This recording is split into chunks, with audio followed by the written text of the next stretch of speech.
our political correspondent at the online publication Joe, Ava Santina Evans, and the deputy editor at Conservative Home, Henry Hill. But first, let's take you through the front pages. The Times writes that the Conservatives will promise to cut the upfront costs of a new home for first-time buyers in a bid to win over younger voters. The Prime Minister and the Chancellor are considering announcing 3-year spending review plans before the next election, according to the Eye. The Telegraph reports on the disparity in hormone replacement therapy access for menopausal women in different parts of the country. The Guardian quotes a former GCHQ boss who wants an end to government by WhatsApp. The Sun leads with Boxing Day sales and says bargain hunters pushed spending to a 5-year high. The Financial Times says banks around the world have axed 60,000 jobs this year. The Express focuses on hospital car parking fees and campaigners calling for them to be lifted altogether. That's also the Mirror's lead story with the headline, NHS parking scandal gets worse. The Mail claims that more than 70 children aged under 5 years have been sent to the NHS gender service. And the Star says we're in for a stormy start to the new year. Let's bring in our guests to discuss all of these front pages and more. Political correspondent at the online publication Joe, Ava Santina Evans, and the deputy editor at Conservative Home, Henry Hill. Both with me, Henry joining remotely, and Ava here on set. And let's dive in, Ava, on the Telegraph first of all. Number 10 plans. By the way, I was just going to say it's great to have newspapers back. I do miss them over Christmas Day and Boxing Day. Yeah. Number 10 plans to end inheritance tax ahead of the next election.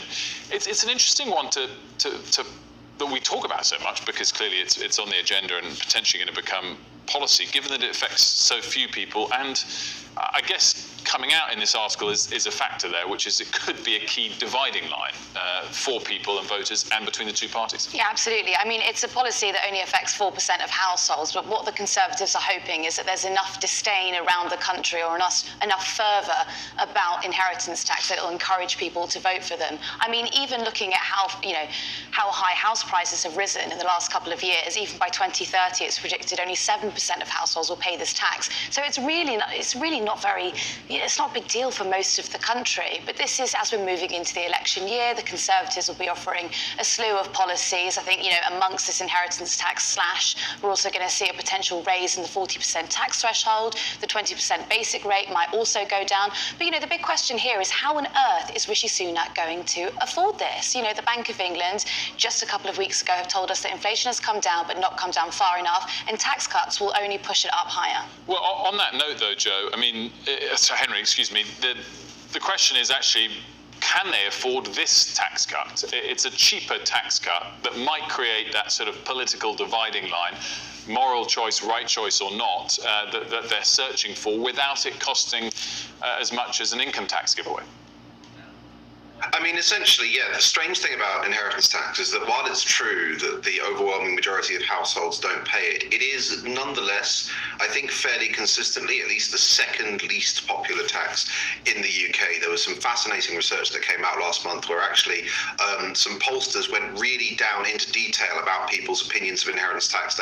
They did all of the things that are supposed to make people actually like it, like explain how few people pay it and so on, and people still hated it. So whatever the reason, it is a very unpopular tax, and it doesn't raise all that much revenue. So if you wanted to try and create a really clear dividing line between Labour and the Conservatives, it is one of the ones you can do where you aren't having to find the huge sums of money that you need, as you say, for a cut in something like the headline rate of income tax. Now, whether or not any of this really matters when you're 20 points behind in the polls is another question. I don't think the Conservatives in their innermost hearts are actually working out how they're going to have to pay for these tax cuts.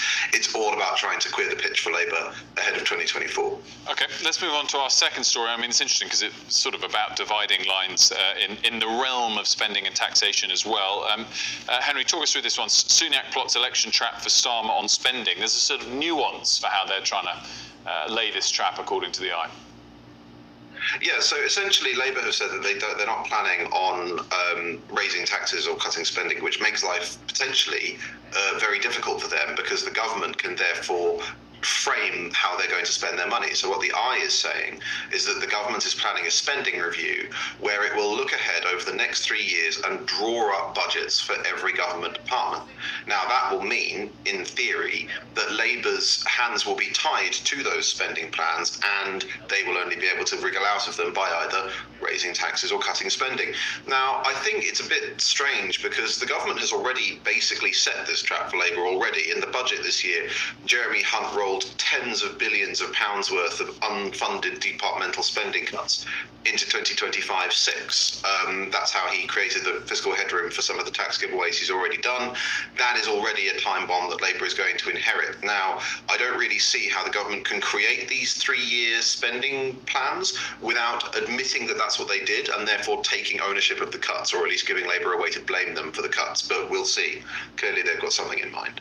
Ava, before we go on to the next one, rounding all of this off, I mean, it is interesting. There's not that much fundamental difference in the two main parties on some of these areas. That's why we get into the nuance of things like inheritance taxes. Yeah, I think that's what Starmer is carefully crafting, actually. I think you're just narrowly following Conservative policies to not give anything away and essentially make the Conservatives, I don't know, sort of, make their own beds, and he's not actually giving anything away.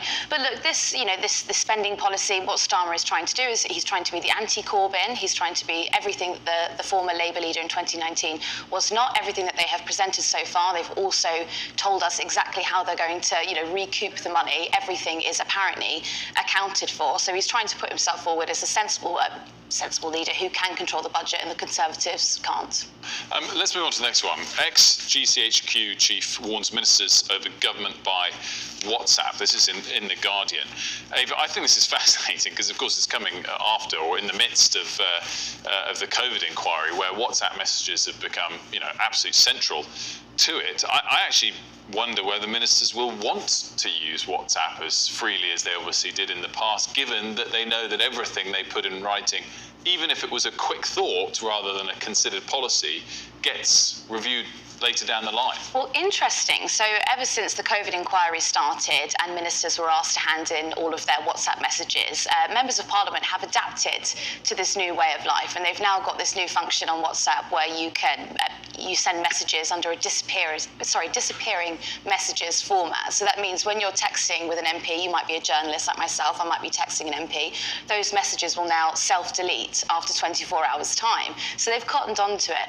But look, I think the whole country was surprised to learn that people at the top of government were dealing with each other over WhatsApp. But perhaps that pertains to the quick nature or the fast-paced nature of the pandemic. And I'm not really sure what forum they'll move to if they're not going to be using WhatsApp. Yeah, the question is whether, Henry, email can be used as efficiently and come with greater security protections or not.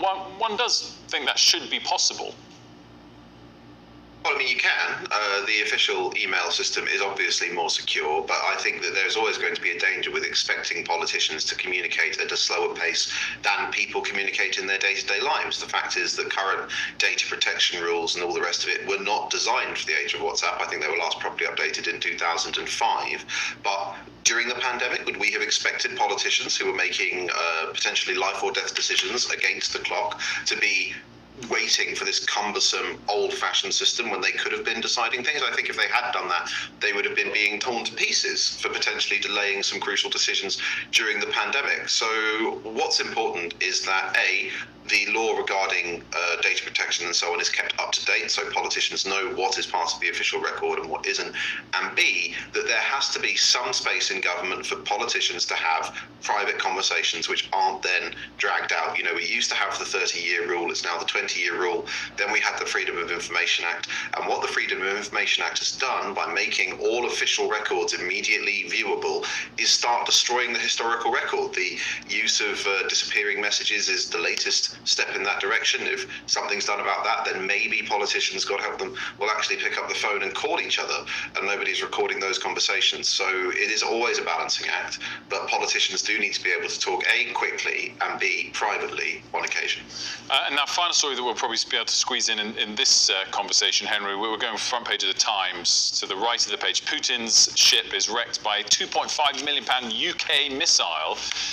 This story, of course, we've been covering over the last day or two about the ship that Ukraine, the Russian warship that in the Black Sea that the Ukraine managed to destroy using a BAE Systems developed missile. Yeah, absolutely. Well, as you say, it's a story that's been covered quite a bit. It was quite a big Russian warship, and it was hit by a Storm Shadow, immensely cool name for a missile, which was co-developed by the United Kingdom and France. And I think that the reason that I highlighted this story, and the story is so important, is that this comes as Zelensky is desperately trying to get another sort of 60 million or 60 billion of aid out of the United States. There's concerns that aid is drying up from other Western countries. We're exhausting our military supplies. We don't have the manufacturing capacity that Russia does, and so on and so on. This story shows actually the huge good that Western aid to Ukraine can do. There's talking the story that Ukrainian pilots are in the UK at the moment getting basic training on some British jets, and it's a sign that, you know, as hard as it is and disappointing as the Ukrainian offensive was, the aid that we give to Kyiv is immensely valuable and can really deliver some substantial battlefield gains for Ukraine. Henry and Ava, thanks so much for now, and see you again next hour for more of these stories to get to in today's newspapers.